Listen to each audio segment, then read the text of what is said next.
Please, Nishikant, you start. धन्यवाद I will advise the government. I will advise the government. धन्यवाद सभापति महोदय। मैं माननीय प्रधानमंत्री जी के नेतृत्व में वित्त मंत्री द्वारा एक गांव, गरीब, किसान, महिला, दलित, पिछड़े, भूखे नंगे आदिवासियों के हक में लाए हुए बजट के समर्थन में बोलने के लिए खड़ा हुआ।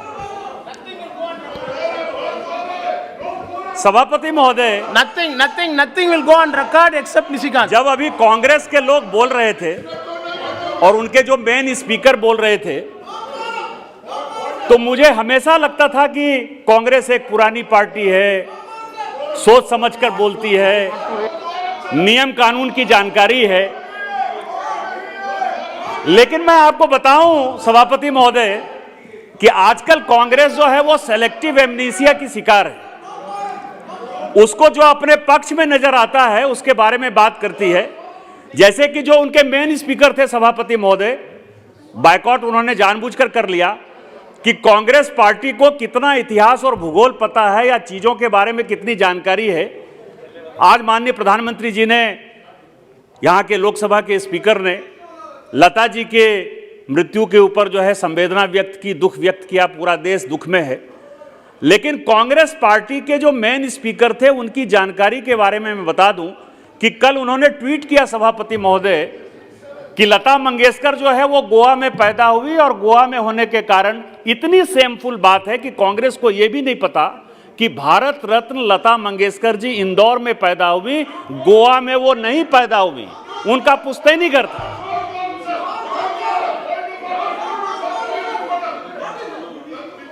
सभापति महोदय, सभापति महोदय, कांग्रेस का जो हालत है वो हालत यह है सभापति महोदय, सभापति महोदय,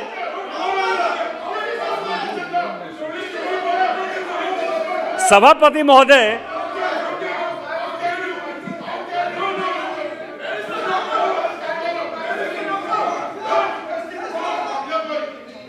ये क्या हो रहा है? ये बायकॉट करते हुए फिर वापस आ जाते। मैंने कहा ना कि सेलेक्टिव एमनीशिया है। कांग्रेसी जो है वो तय ही नहीं कर पाते हैं उनको समर्थन करना है कि विरोध करना है, हाउस में रहना है कि हाउस के बाहर रहना है। और यही कारण है कि इतनी बड़ी पॉलिटिकल पार्टी आज जो है एक रीजनल पार्टी के तौर पर हो गई है। और मुंशी प्रेमचंद की एक बहुत अच्छी लाइन है सर कि अमीरी के कब्र पर पनपी हुई गरीबी बड़ी जहरीली होती है। तो कभी कांग्रेस किसी जमाने में अमीर हुआ करती थी, आज चूंकि गरीब हो गई, उसको दूर तक सत्ता नहीं नजर आ रही है, इसीलिए बेबात का बेबात करना, बतंगड़ खड़ा करना, यही कांग्रेस की आदत है और इसी कारण ये हंगामा कर रहे सर।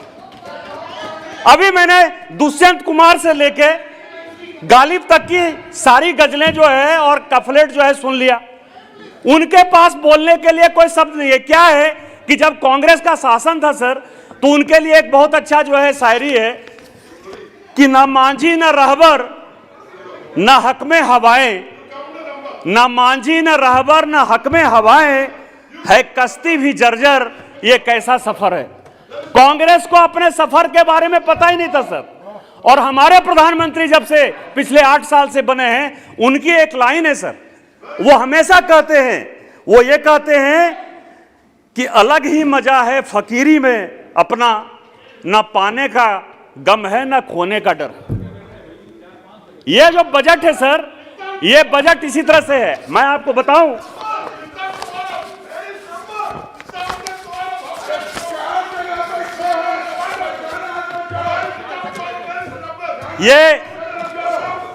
ये पूरी दुनिया जो है sir, please take your seat, receive your seat please. Nishikant, you speak please. Sir, ये पूरी दुनिया कोरोना से ग्रसित है, पूरी दुनिया हाहाकार में है। और माननीय प्रधानमंत्री जी ने जो सुबह कहा,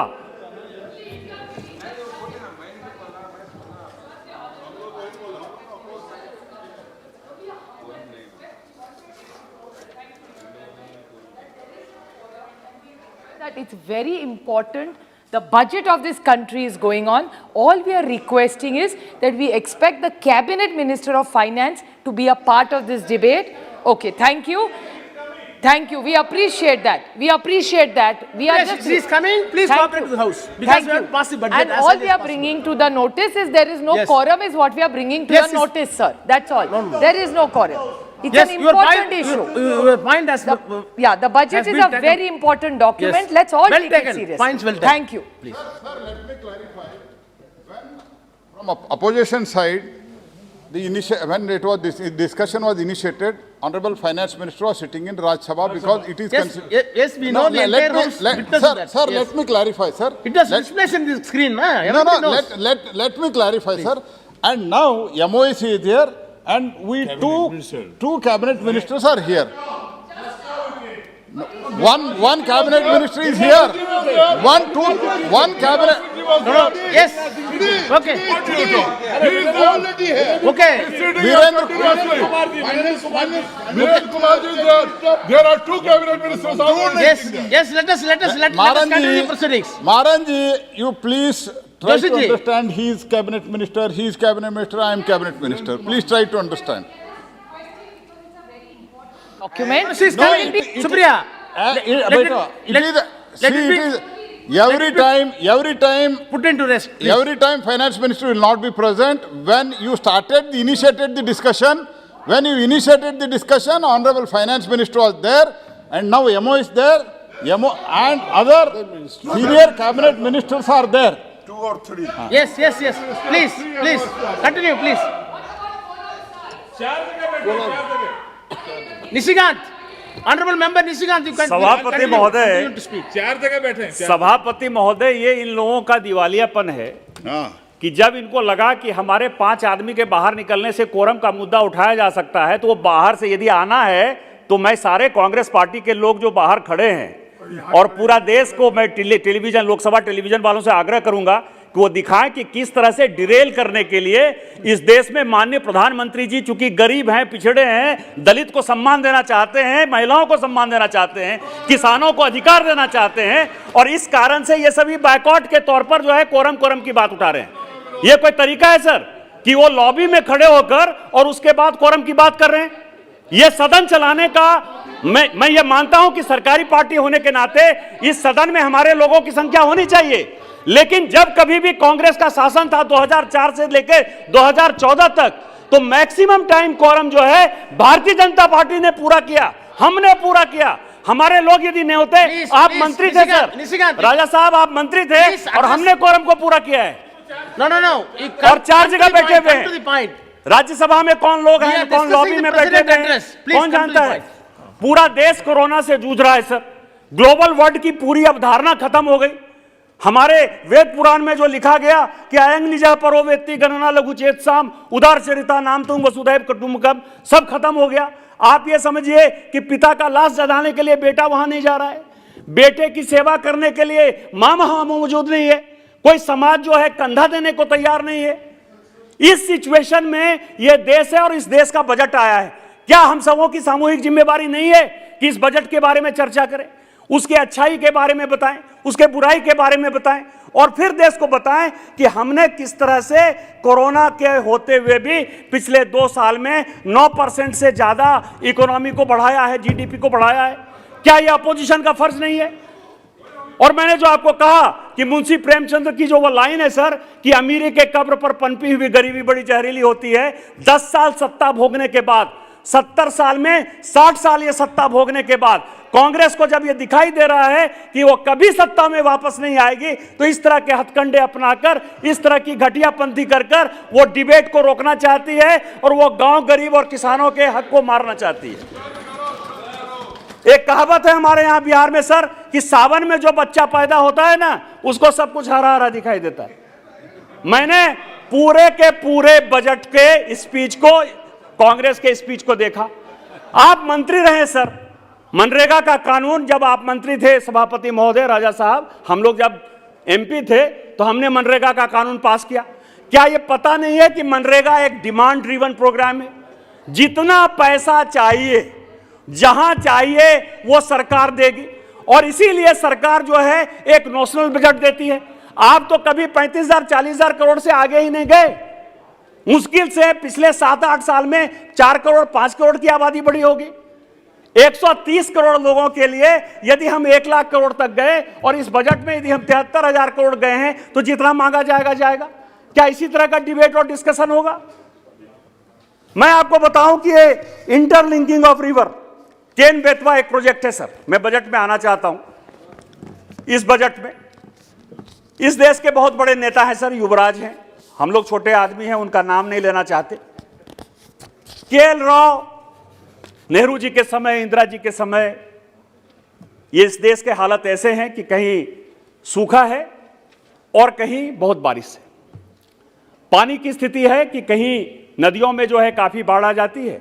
हम जिस इलाके से आते हैं, मैं जिस इलाके में पैदा हुआ, उस इलाके में जो है प्रत्येक साल हम बाढ़ से जूझते हैं। और जिस वक्त हमारे यहां बाढ़ होता है, दूसरे नदियों में जो है वो सुखाड़ होता है। और इसीलिए 60 से ही ये बातें चलती रही, 60 के दशक से सर, जो आज माननीय प्रधानमंत्री जी कह रहे थे कि कोई योजना इतने दिन से चली और चलती रही। इसके बाद वाजपेयी जी की सरकार बनी, कुछ नहीं हुआ सर। 60-65 के बाद, मिस्टर राव के बाद, लोगों ने उसको ठंडे बस्ते में डाल दिया। माननीय अटल बिहारी वाजपेयी जी जब इस देश के प्रधानमंत्री बने तो उन्होंने सुरेश प्रभु जी के नेतृत्व में इंटरलिंकिंग ऑफ रिवर की एक कमेटी बनाई और उसने, उस वक्त डीएमके भी उस शासन की पार्ट थी। ये दयानिधि मारन साहब बैठे हुए, उनके पिताजी जो है उस सरकार में मंत्री थे। और उन्होंने ये तय किया, वाजपेयी जी ने तय किया कि काफी लेट हो गया है और अपने को रिवर का सिलेक्शन करना चाहिए जिससे कि किसानों की उपज को यदि दुगुना करना है। जैसे जिस राज्य से मैं आता हूं सभापति महोदय, उस राज्य में आज भी केवल 12 से 13% ही सिंचाई का साधन उपलब्ध है। केवल जो हमारी सिंचित भूमि है वो 12 से 13% है। आप समझ सकते हैं कि हमारे पानी से बंगाल में सिंचाई होती है, चाहे वो मसानजोड़ डैम हो, चाहे वो पंचायत डैम हो, चाहे वो मैथन डैम हो, चाहे दामोदर वैली कॉरपोरेशन का इतना बड़ा संगठन हो, मतलब जहां बिजली पैदा हो रही है। लेकिन हमारे राज्य में हमारा पानी होते हुए भी हम केवल 12 और 13% पर निर्भर है। लेकिन क्या हुआ, 2004 में जब सरकार बनी तो ये जो युवराज हैं सर, ये अल्ट्रा कम्युनिस्ट पार्टी के नेता हैं और उन्हीं के पीछे पीछे ये सीधा चलते हैं। इनको किसी चीज से मतलब नहीं, क्योंकि इन्होंने कभी गांव नहीं देखा, किसानी नहीं देखी, गरीब नहीं देखा, किसानी कैसे खेती की जाती है, पानी की क्या आवश्यकता है। और इन्होंने वन फाइन मॉर्निंग ये डिसीजन ले लिया कि अब कोई इंटरलिंकिंग ऑफ वाटर यानी रिवर नहीं होगा। और इनसे इनको लगा कि इकोलॉजी बिगड़ जाएगी, एनवायरनमेंट बिगड़ जाएगा। और 10 साल तक हमारे देश के किसान जो है तड़पते रहे, मरते रहे, चाहे वो बुंदेलखंड के लोग हों जिनको पीने का पानी नहीं है, चाहे झारखंड के हमारे जैसे लोग हों, चाहे उड़ीसा के लोग हों, चाहे आंध्र प्रदेश के लोग हों, चाहे तमिलनाडु के लोग हों, चाहे उड़ीसा, सारे जगह के, चाहे आंध्र प्रदेश का जो बंटवारा हुआ वो लोग भी डैम बनाने के लिए एक एग्रीमेंट का पार्ट है सर। और 10 साल तक कुछ नहीं किया। और अपनी कमजोरी को छिपाने के लिए जब ये सरकार, जब माननीय मोदी जी के नेतृत्व में आई, और इस बजट में केवल केन बेतवा ही नहीं, केवल मध्य प्रदेश और उत्तर प्रदेश के किसानों को ही फायदा नहीं होगा, उन्हीं के लाखों हेक्टेयर जमीन की सिंचाई नहीं होगी। इसके अलावा जो है उन्होंने, चाहे वो दमन गंगा पिंजाल का सवाल हो, चाहे पार तापी नर्मदा का सवाल हो, चाहे गोदावरी कृष्णा का सवाल हो, चाहे कृष्णा पेन्नार का सवाल हो, चाहे पेन्नार कावेरी का सवाल हो, क्या ये देश के लिए बजट नहीं है? किसानों के लिए बजट नहीं है? और 10 साल तक इस कांग्रेस पार्टी ने यदि ये काम नहीं किया, फाड़ने का काम किया, बर्बाद करने का काम किया, तो क्या पूरी देश की जनता को ये जानने का हक नहीं है? और क्या हम लोगों को, माननीय वित्त मंत्री को और माननीय प्रधानमंत्री जी के लिए मेज थपथपाने का समय नहीं है कि हमने जो है इतने वर्षों के बाद किसानों की सूध ली? इसी तरह से चलेगा देश। मैं आपको बताऊं कि दूसरा है कि गंगा किनारे मेरा गांव, बड़ी फिल्मों में गाना आता रहा। सुदीप साहब जो है जिस क्षेत्र से बिलोंग करते हैं वहां गंगा जाके मिलती है। मैं प्रत्येक साल, जब से बच्चे से लेके आज तक सर, कोई ऐसा साल नहीं है जबकि मेरे गांव में बाढ़ नहीं आता है, कोई ऐसा साल नहीं। और हमारी जो इतनी उपजाऊ फसल है वो 3 फसल जहां खेती हो सकती है वहां केवल 1 फसल की खेती होती है। और कई एक बार ऐसा होता है कि हमारे खेतों में यदि मकई लगा हुआ है, अरहर लगा हुआ है, तो बाढ़ का पानी आता है गंगा का और वो चला जाता है। और हम इसी कारण से जल्दी जल्दी फसल पैदा करने के लिए डीएपी का यूज करते हैं, फर्टिलाइजर का यूज करते हैं, केमिकल का यूज करते हैं और ऐसी क्वालिटी का फसल उसमें लगाना चाहते हैं जिससे कि कम समय में हमको फसल हो जाए, पैदा हो जाए। क्या हुआ सर इस बजट में? इस बजट में पहली बार हम गंगा माता की बात करते हैं, गौ माता की बात करते हैं, हम कहते हैं कि गंगा के किनारे जो पूरा का पूरा लैंड है वो फर्टाइल लैंड है।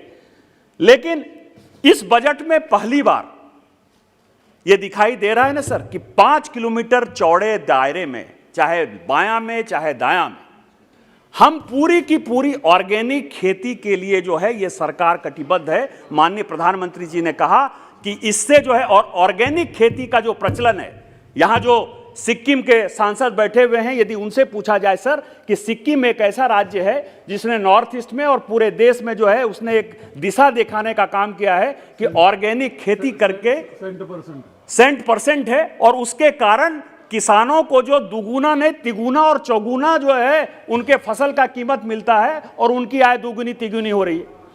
यह दो तरफा काम है, एक तरफ किसानों को ऑर्गेनिक खेती की तरफ बढ़ावा देना और दूसरा जो केमिकल और फर्टिलाइजर के कारण, ये बाढ़ के कारण, पानी के कारण, बारिश के कारण, ये 5 किलोमीटर के दायरे में जो खेत होता था और जिससे गंगा का पानी, जिसमें जैसे मैं जिस इलाके से आता हूं बटेश्वर स्थान में डॉल्फिन जो है, गंगा की डॉल्फिन का पूरा एरिया है, वहां गंगा का डॉल्फिन है जो मर जाती थी, उसके लिए कि वहां ऑर्गेनिक खेती होगी तो केमिकल फर्टिलाइजर का कम यूज होगा और सारे के सारे किसान, चाहे वो उत्तर प्रदेश के किसान हो, चाहे बिहार के किसान हो, चाहे झारखंड के किसान हो और चाहे बंगाल के किसान हो। और आप ये बताइए कि इसमें कौन सी राजनीति है?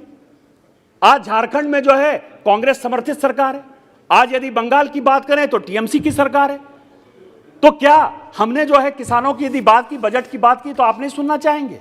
इसलिए मैंने कहा ना कि 2014 में नहीं, वो सावन का जो बच्चा पैदा होता है उसको सब कुछ जो हरा हरा दिखाई देता है, उसको कोई भी चीज बजट में दिखाई नहीं देता है। इसी तरह से मैं आपको बताऊं कि पीएम गति शक्ति, और पीएम गति शक्ति के ऊपर बात होती है, आप कैसे जुमला देते हैं, हवा देते हैं, कोई काम नहीं करते हैं, कैसे दिखाई देगा? रेल के प्रोजेक्ट को कैसे, जिस इलाके से मैं सांसद हूं, मेरे लोकसभा का नाम गोड्डा है सर, और गोड्डा में आजादी के 75 साल बाद तक, आजादी के 75 साल बाद तक, और मैं बताऊं कि मैं जहां से सांसद हूं वहां से कांग्रेस पार्टी के बिहार के मुख्यमंत्री और केंद्र में मंत्री भागवत झा आजाद साहब का घर है। यहां जो वित्त मंत्री रहे रामेश्वर ठाकुर जी, उनका घर है। भागवत झा आजाद जी कांग्रेस के बड़े नेता, मुख्यमंत्री रहे, यहां केंद्र में मंत्री रहे। रामेश्वर ठाकुर जी केंद्र में मंत्री रहे, बिजली मंत्री रहे चंद्रशेखर जी, उनका घर है। यह पूरा मेरा कॉन्स्टिट्यूएंसी है। उस गोड्डा में आजादी के 75 साल बाद तक रेल लाइन नहीं गया। और यदि इस साल हमने 2021 में आजादी के ठीक 75 साल बाद रेल पहुंचा दिया माननीय प्रधानमंत्री के नेतृत्व में, तो क्या पीएम गति शक्ति काम नहीं कर रही?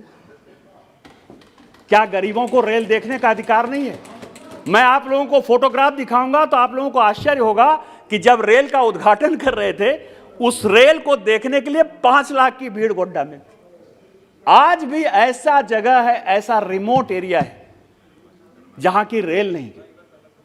मैं जिस इलाके से आता हूं वो एस्पिरेशनल डिस्ट्रिक्ट है। एस्पिरेशनल डिस्ट्रिक्ट होने के नाते वहां आप समझिए कि कोई इंफ्रास्ट्रक्चर नहीं है, एक स्कूल नहीं, एक कॉलेज नहीं, इंजीनियरिंग कॉलेज की तो बात छोड़िए।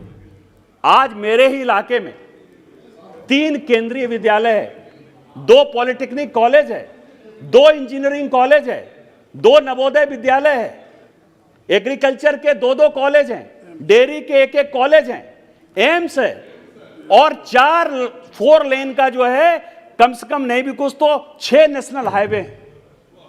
क्या आजादी के 70 साल बाद हमारे लोगों को ये देखने का कोई फुर्सत नहीं था? क्या वो देखना नहीं चाहते थे? क्या आप गरीब हैं? यदि उनका कोई एमपी जो है यहां बोल पाने की स्थिति में नहीं है, यदि वो लड़ाई लड़ पाने की स्थिति में नहीं है, तो क्या आप छोटे और पिछड़े जगह को जो है आप रेल नहीं देंगे, रोड नहीं देंगे, स्कूल नहीं देंगे, कॉलेज नहीं देंगे, हॉस्पिटल नहीं देंगे? आज भी हमारे लोग, ज्यादातर जितने भी झारखंड के एमपी हैं और बिहार के एमपी हैं, वो एम्स, देवघर, दिल्ली आने के लिए जो है अपना पूरा का पूरा इंफ्रास्ट्रक्चर क्रिएट किए हुए हैं कि वो यहां आएंगे, उनके पीए उनको ले जाएंगे, दिखाएंगे, उनको रुकवाएंगे, उनको खिलाएंगे, उनको पिलाएंगे, उनको टिकट देंगे। आज मेरे जैसे पिछड़े इलाके में, गोड्डा जैसे पिछड़े इलाके में आज एम्स खुल गया, एयरपोर्ट खुल गया। यदि चप्पल पहनने वाले को यदि जाना है तो कुशीनगर में, देवघर में, छोटे छोटे जगहों पर, क्या आपने 70 साल में इसको बनाने की कोशिश की? क्यों नहीं कोशिश की? और यदि पीएम गति शक्ति से मल्टी मॉडल, अभी राजीव प्रताप रूडी साहब यहां नहीं है, अभी परसों ही जो है वो शिलान्यास करके आए कि गंगा को आपने जो है नेशनल लाइन डिक्लेयर कर दिया, लेकिन कभी सोचा कि ये जो ट्रांसपोर्टेशन है, जो रेल के मुकाबले, जो रोड के मुकाबले सस्ता पड़ेगा, और इस पानी का यदि यूज हम करेंगे वाटरवेज के तौर पर, तो केवल बड़े बड़े, केवल तमिलनाडु, महाराष्ट्र और गुजरात के लोगों का हक नहीं है कि वो पोर्ट देखें, हमारे जैसे लोगों का भी हक है कि पोर्ट देखें। क्या आपने कभी देखा? आज छपरा में मल्टी मॉडल जो है पोर्ट बन रहा है। मेरे इलाके में, जहां से मैं सांसद हूं, वहां साहबगंज में ऑलरेडी बन गया, प्रधानमंत्री ने उसका उद्घाटन कर दिया।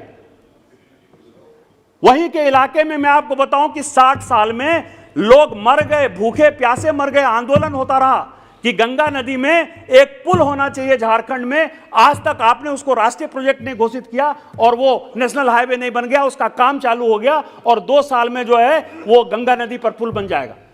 इतने छोटे छोटे जगह पर यह काम आपको नहीं दिखाई देगा।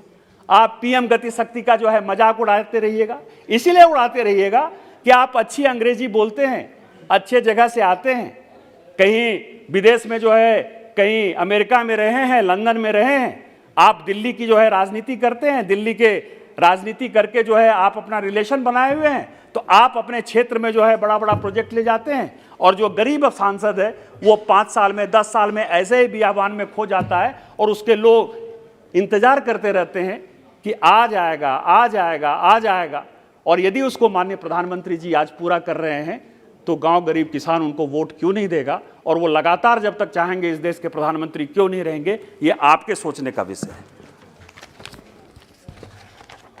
जहां तक सवाल एग्रीकल्चर का है सर, नारे खूब चलते हैं कांग्रेस के नारे, जय जवान जय किसान, शास्त्री जी ने दिया सर। लेकिन मैं आपको बताऊं कि शास्त्री जी की डेथ हुए 1966 में उनकी डेथ हुई सर। आज तक किसानों को जोड़ने के लिए, उसको टेक्नोलॉजी के साथ जोड़ने के लिए भारत सरकार ने क्या क्या काम किया। कुछ समय था, मैं ये मान सकता हूं कि 2004 से लेकर 2014 तक पवार साहब थे, उन्होंने किसानों के लिए निश्चित तौर पर काम किया, लेकिन एक मंत्री के नाते जो एक सीमा होती है, क्योंकि जब तक प्रधानमंत्री आपके साथ नहीं हो तो आप बहुत कुछ कर पाने की स्थिति में नहीं होते। आज इस बजट में ड्रोन की बात है सर, जय जवान जय किसान जय विज्ञान, यह भी नारा आया सर। आज यदि डिफेंस में ड्रोन की आवश्यकता है, सिविल एविएशन में यदि ड्रोन की आवश्यकता है, तो किसानों को भी ड्रोन टेक्नोलॉजी के लिए प्रोत्साहित करना, जिससे कि वो फसल की भी रक्षा कर पाए, जिससे वो फर्टिलाइजर भी दे पाए, जिससे जो टेक्नोलॉजी है उसका भरपूर उपयोग कर पाए, जिससे कीटनाशक का उपयोग कर पाए। जी सर, बैठे सर। पोस्ट हार्वेस्ट को भी यूज कर सकते ना। थोड़ी देर पहले हमने सुना प्रधानमंत्री जी को, इस देश में 80% किसान मार्जिनल फार्मर्स हैं और उनके लिए ड्रोन टेक्नोलॉजी शायद 47 में आएगी, जब हमारी सेंटेनरी सेलिब्रेशन होगा। यही बात आप कह रहे हैं? से अभी से आएगी।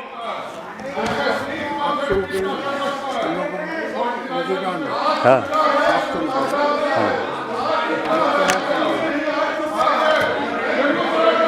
नहीं, इस बजट में सभापति महोदय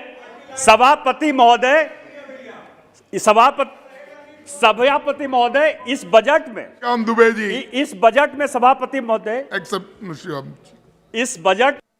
महोदय कहा गया है, वित्त मंत्री जी ने कहा है, घोषणा है कि यूज ऑफ किसान drones will be promoted for crop assessment, digitisation of land record, spraying of insecticides and nutrients. ये इस बजट में है सर, आज शुरू हो जाएगा, क्योंकि जब बजट इंप्लीमेंटेशन का पेपर अगले साल आएगा तो हमने कहां कहां क्या प्रोजेक्ट किए वो भी बताया जाएगा, क्योंकि ये केवल घोषणा नहीं है। मोदी जी के बजट में कोई घोषणा नहीं होती है, वो कैसे पूरा हुआ जाएगा, पहले उसका पूरा प्लान बना, और इसीलिए इसमें इसका जिक्र है सर।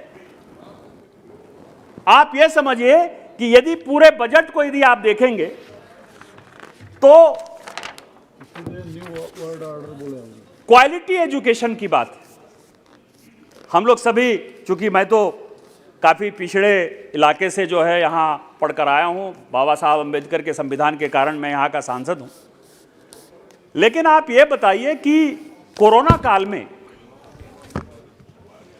जिस तरह का 2 साल से माहौल है, उसमें से स्कूल लगभग बंद है, कॉलेज लगभग बंद है, और स्कूल कॉलेज बंद होने के कारण इस 2 साल में किसी को कोई असर हुआ या नहीं हुआ, गरीब बच्चों को सबसे ज्यादा असर हुआ।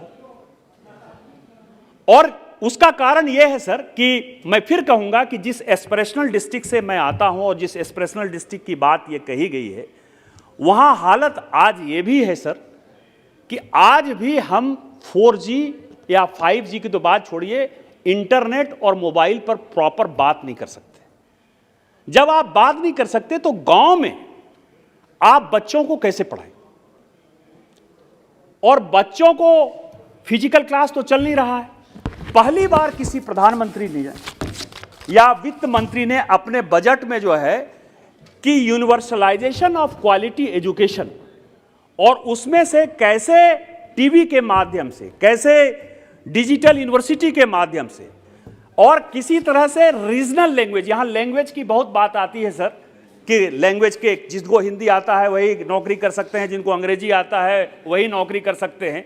जो वेरियस लैंग्वेज हैं, जो स्पोकन लैंग्वेज है, ये भी नहीं कि 8वीं अनुसूची में जो लैंग्वेज है वो नहीं, जैसे अभी भोजपुरी और राजस्थानी, इसका जो है बहुत बड़ा सवाल चल रहा है। आप समझिए कि उस लैंग्वेज में भी आप कैसे पढ़ाई करके आगे बढ़ सकते हैं, ये इस बजट में। तो क्या ये बजट जो है बच्चों के लिए नहीं है, गरीबों के लिए नहीं है?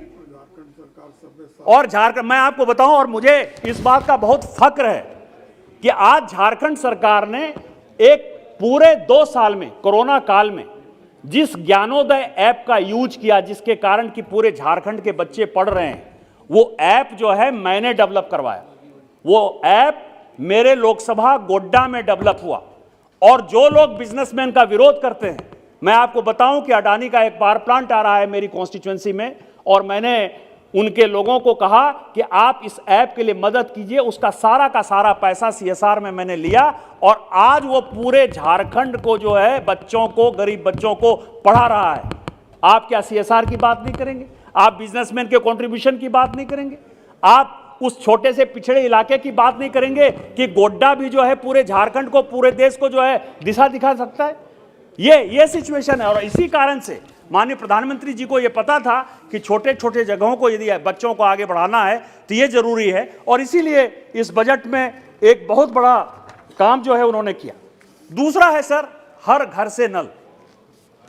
इस पर बड़ी चर्चा होती है कि 60,000 करोड़ रुपया दे दिए, कोई कहेगा कि टोटी आएगा, कोई कहेगा कि इसका कोई विकास ही नहीं होगा। लेकिन आप समझिए सर कि हमारा समय 10 मिनट जो है वो अपोजिशन खा गया सर। मतलब 10 मिनट तो कांग्रेस पार्टी ने खा लिया। सभापति महोदय, आप भी हल्ला कर रहे थे उस वक्त, आप जब आए तो उस वक्त से जो है वो शुरू करिए। तो सभापति महोदय, आप ये समझें कि ये जो नल से पानी का सवाल है, टंकी से जो पानी का सवाल है, आज तक ये अमीरों का ही रहा है। जैसे कि गैस का था कि गैस चूल्हा उन्हीं के पास है जो गरीब आदमी हैं, उसी तरह से ये जो हर घर नल की योजना है, ये सोचने का सवाल है। और सोचने का सवाल ये है कि हम मान सकते हैं कि इसमें स्टेट गवर्नमेंट चूंकि इन्वॉल्व है तो कई एक फ्लॉ हो सकते हैं। जैसे कि राजीव गांधी विद्युतीकरण योजना में सर, कांग्रेस पार्टी ने सोचा कि प्रत्येक गांव को इलेक्ट्रीफाई कर देना है।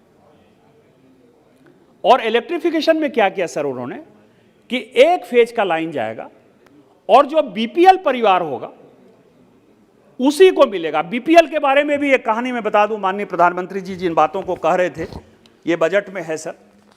और चूंकि कांग्रेस के एक बड़े नेता ने बड़ी बातें कही कि 23 करोड़ लोगों को हमने गरीबी रेखा से ऊपर कर दिया। संजोग अच्छा है कि मेरे सामने उदासी साहब बैठे हुए हैं और मेरे सामने जो है भरतरी महताब साहब बैठे हुए हैं। कांग्रेस ने सर इस नक्शे को बदलने के लिए, नॉर्म्स को बदलने के लिए 4 कमेटी बनाई। एक बनी Tendulkar committee sir. Tendulkar committee की रिपोर्ट में आया कि इस तरह के लोग ही गरीब माने जाएंगे। दूसरी कमेटी बनी सर एनसी सक्सेना की कमेटी। उसने कहा कि गरीब जो है इस तरह से निर्धारित हों। मैं केवल आपको बता रहा हूं कि लोगों को यदि मूर्ख और बुड़बक बनाना हो तो उसको कांग्रेस पार्टी से सीखना चाहिए। इसके बाद तीसरा जो है उन्होंने आसिफ कमेटी बनाई सर, जो शहरी गरीबों के बारे में देखेगी। और चौथी कमेटी बनी मोन्टेक सिंह अहलूवालिया। हमारे यहां कहता है ज्यादा जोगी मठ उजाड़। तो कांग्रेस पार्टी की स्थिति यह थी सर कि डॉक्टर मनमोहन सिंह बड़े इकोनॉमिस्ट, मोन्टेक सिंह अहलूवालिया उनसे थोड़े से छोटे से इकोनॉमिस्ट, रघुराम राजन साहब उससे थोड़े से छोटे इकोनॉमिस्ट, और उसी के मैं प्रधानमंत्री जी की बात कर रहा हूं सर। मैं प्रधानमंत्री जी, मनमोहन सिंह जी प्रधानमंत्री नहीं थे। मनमोहन सिंह जी,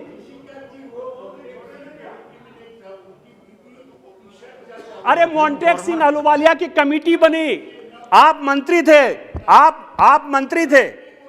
मैं जो आपको कह रहा हूं सौगत बाबू, मैं जो कह रहा हूं कि प्लानिंग कमीशन में मोन्टेक सिंह अहलूवालिया के नेतृत्व में इन तीनों कमेटी के असेसमेंट के लिए एक कमेटी बनी और उसने तय किया। और ऑन रिकॉर्ड जो है, यदि आप 32वां रिपोर्ट पढ़ना चाहते हैं, हमारी कमेटी का 32वां रिपोर्ट आप पढ़ लीजिए। उसमें ऑन रिकॉर्ड सुधा पेल्ले जो मेंबर सेक्रेटरी, उन्होंने कहा कि हम पहले जूता बनाते हैं और उसके बाद नाप देखने की कोशिश करते हैं कि किसमें जो है ये जूता अटेगा। पूछ लिए। इसलिए मैंने कहा कि 2 हमारे लोग, आप उस वक्त मंत्री थे, आप उस कमेटी के पार्ट नहीं थे। तो कांग्रेस ने गरीबी और गरीबों का जो मजाक उड़ाने का काम किया वही उनको दिखाई देता है। राजीव गांधी विद्युतीकरण के नाम पर उन्होंने एक फेज की जो बिजली दी उसमें 9 मेगावाट का, 16 मेगावाट का, 16 किलोवाट का और 25 किलोवाट का जो है ट्रांसफार्मर लगाया। और स्थिति ऐसी हो गई कि सारे के सारे चोरी हो गए, यानी तो जल गए और यानी तो अमीरों ने खुदन से उसको जला लिया। और यही कारण है कि अपने दिल से जानिए पराये दिल के हाल में कांग्रेस ये समझती है कि किसी के घर में पानी नहीं जाएगा। आज हमने एक 25 साल का सपना देखा है। ये आजादी का अमृत महोत्सव है। 75 साल पूरे हुए हैं और 100 साल के बाद हमारा देश कैसा होगा, गांव गरीब पिछड़े की स्थिति कैसे होगी, ये हमने एक सपना देखा है माननीय प्रधानमंत्री जी के नेतृत्व में। तो चाहे वो टैक्स का सवाल हो, चाहे स्टार्टअप का सवाल हो, चाहे मनरेगा का सवाल हो, चाहे पीएम गति शक्ति का सवाल हो, हमने सभी को राहत देने का प्रयास किया है। मैं केवल कांग्रेस पार्टी के लिए दुष्यंत कुमार, क्योंकि उन्होंने काफी दुष्यंत कुमार को कोट किया था, दुष्यंत कुमार की एक लाइन कोट करते हुए मैं अपनी बात समाप्त करूंगा कि तुम्हारे पांव के नीचे जमीन नहीं, कमाल यह है कि फिर भी तुम्हें यकीन नहीं। इन्हीं शब्दों के साथ मैं माननीय प्रधानमंत्री जी द्वारा इस बजट का समर्थन करता हूं। जय हिंद, जय भारत।